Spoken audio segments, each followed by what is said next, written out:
नमस्कार मंडळी तुम्ही जेव्हा काळूबाईच्या दर्शनाला जाता तेव्हा तुम्ही धावजी गुरुजी ह्यांचं दर्शन घेता. तुम्हाला माहिती आहे का ते कोण आहेत?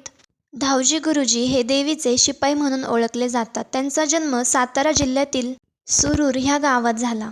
लहानपणापासून धावजी गुरुजींना देवशास्त्र तसेच तंत्रशास्त्र ह्यामध्ये अत्यंत रुची होती. परंतु त्यांच्या घरच्यांनी त्यांचं लग्न म्हणजे की विवाह लावून दिला.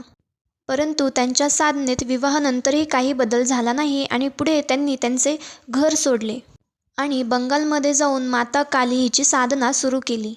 तेव्हा त्यांनी 14 वर्ष कठोर तपश्चर्या केली आणि तंत्र साधनेत ते एकदम पारंगत झाले.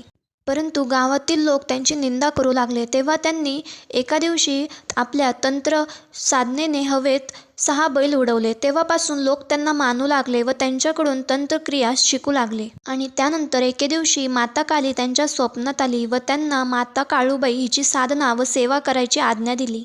त्यानंतर त्यांनी आपले संपूर्ण जीवन हे माता काळूबाई हिच्या साधनेत व्यतीत केले आणि आपल्या साधनेने भरपूर भाविकांचे प्रश्न व अडचणी सोडवल्या. आणि त्यामुळे माता काळूबाई जेव्हा त्यांना प्रसन्न झाल्या तेव्हा त्यांना तिथेच जिवंत समाधी प्राप्त झाली